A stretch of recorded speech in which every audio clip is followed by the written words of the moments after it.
সম্মানিত ভিউয়ার্স, অনেকে জিজ্ঞেস করেন পনির পচা আমরা কিভাবে তৈরি করি। এটি আসলে কোনো রকেট সায়েন্স না, সিম্পল ব্যাপার বলতে গেলে। এটি হলো পনির। এটা তাজা পনির, ৪-৫ দিন হয়েছে আমরা বাইরে রাখছিলাম।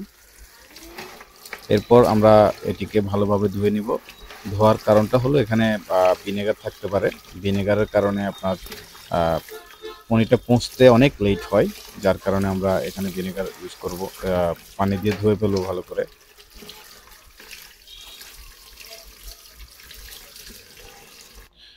পানি দিয়ে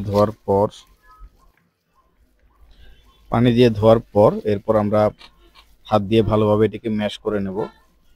এটি চাইলে আমরা ব্লেন্ডিং করেও রাখতে পারি, ব্লেন্ডিং করেও দিতে পারি, ইউজ করতে পারি, কিন্তু সেই ক্ষেত্রে আমার কাছে তেমন একটা ভালো মনে হয় না, যার কারণে আমি হাত দিয়ে এভাবে করে ফেলি। এরপরে ভালোভাবে ম্যাশ করার পর যেটি হয়, দেখতে খুবই সুন্দর দেখা যায়। অনেকে আছে এই পনির পচানোর সময় সাথে আরও অনেক ইনগ্রেডিয়েন্টস ব্যবহার করে এটাকে অনেক ঘন করে ফেলে। তো সেক্ষেত্রে আমি বলতে চাচ্ছি যে ওইটা যার যার অভিরুচি আর কি। আমি সরাসরি করতেই পছন্দ করি।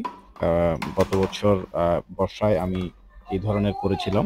অনেক ভালো রেজাল্ট পাওয়া গেছে এবং সকলের রেজাল্টের ভিত্তিতে এইবারও অনেকগুলো রেডি করতেছি। এরপর এই ধরনের বোতল আমরা রাখছি, বোতলজাত করব।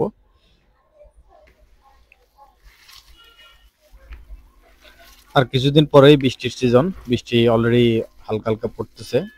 বৃষ্টি যখন বেশি হবে তখন নদীতে পানি থাকবে, গোল স্রোত থাকবে বেশি, তখন এই পচাটার কার্যকারিতা খুবই ভালো হয় এবং এই জন্যই মানুষ এটি বেশি পছন্দ করে। দেখতে পাচ্ছেন আমরা পরিমাণ মতো বোতলে রেখে দিয়েছি, পরিমাণ মতো। এরপর আমরা এটাতে হালকা পানি দেব।